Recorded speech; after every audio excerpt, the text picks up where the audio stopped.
Bonjour, ici Yannick pour actualité-dvd.com. Aujourd'hui, le DVD que je vais vous parler est le film Tonight You're Mine, un film de David Mackenzie avec Luke Treadaway et Natalia Tena. Le DVD est distribué par Sony Pictures et il est sorti en magasin le 14 août 2012. Deux stars du rock qui sont ennemis doivent rester menottés ensemble pendant 24 heures lors d'un festival de musique où ils doivent se produire. Voici encore un petit film indépendant sorti de nulle part que j'ai jamais entendu parler, avec des acteurs inconnus et un réalisateur que je connais pas, mais que l'histoire est assez intéressante. Et d'habitude, quand c'est comme ça, je suis toujours intéressé à le voir parce que j'adore les films indépendants. Je trouve que c'est les meilleurs à côté des gros films à gros budget hollywoodiens. Fait que quand j'ai aucune idée qu'est-ce que c'est, bien, je fais comme d'habitude, je fais une petite recherche sur Internet. Premièrement, je dois vous dire que j'ai eu un peu de misère à trouver des informations à propos du film. À part IMDb, il n'y en a pas, même pas sur Wikipédia. Le film vient du UK et le réalisateur David Mackenzie est un réalisateur de films indépendants du UK. Et je vais vous dire, je connais aucun de ces films, mais ces films ont l'air très intéressants. Il y a l'acteur Luke Treadaway que j'avais pas reconnu, mais qui a joué dans des films que j'ai vus, principalement deux. Le premier est l'excellent Attack the Block et le deuxième est le mauvais film d'horreur Heartless. Et il y a Natalia Tena que je connais absolument pas et pourtant elle a joué dans les films d'Harry Potter, mais je pense qu'elle non plus, je l'ai pas reconnue. Bon, j'ai visionné le film et ce que je peux dire, c'est bof. C'est pas méchant, mais c'est pas vraiment bon non plus.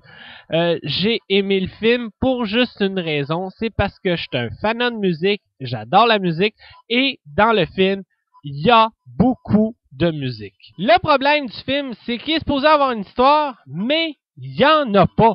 Le réalisateur ne nous le montre pas. Ce qui est supposé être l'histoire et ce qu'on est supposé voir, c'est deux artistes rock qui se détestent, sont attachés ensemble avec une paire de menottes et ils doivent se déprendre durant un festival de musique. Mais on les voit courir de gauche à droite, de parler, de s'amuser, de chicaner et de boire, entrecoupés de performances de groupes et de chanteurs qui performent sur la scène. C'est à peu près ça qu'on voit dans le film. À part la petite histoire d'amour banale, il se passe pas grand chose dans le film.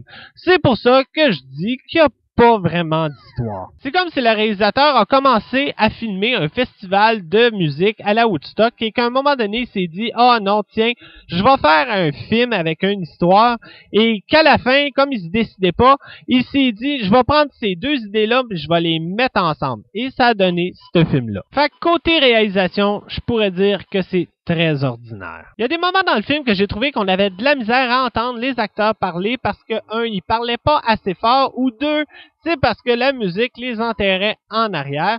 Des gens qui ont un accent qui est un peu dur à comprendre, même si dans le film, j'ai trouvé que l'accent était pas si pire que ça. Imaginez quand il y a de la musique par-dessus. Le jeu des acteurs dans le film sont ordinaires.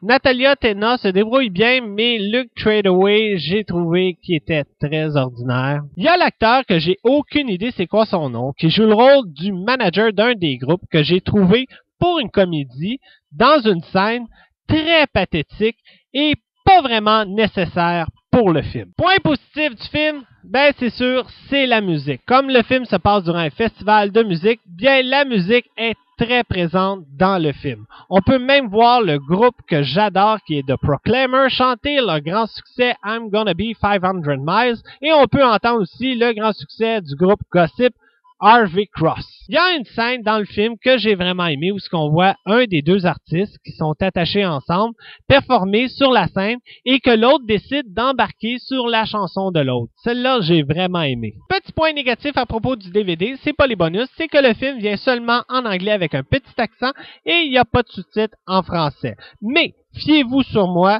si vous comprenez pas l'anglais, vous allez être capable de suivre le film facilement. En général, je suis content que le film ait duré juste 1h20 parce que je vais vous dire, vers la fin, je commençais à trouver ça un peu long.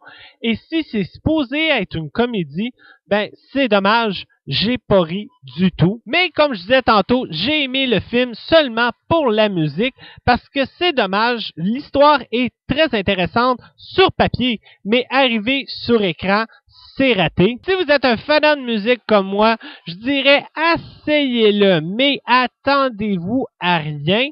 Pour les autres, bien, c'est vraiment dommage, mais je le conseille pas vraiment. Côté bonus DVD, on retrouve un making-of, une interview avec Luke Tradeaway et Natalia Tena, et 2 documentaires, un sur la musique et l'autre sur les costumes du film. Le film vient seulement en anglais 5.1 Dolby Digital et il y a des sous-titres en anglais et anglais SDH. Pour le film, je donne 5 étoiles sur 10 et vous vous en doutez que je donne mes étoiles pour la musique.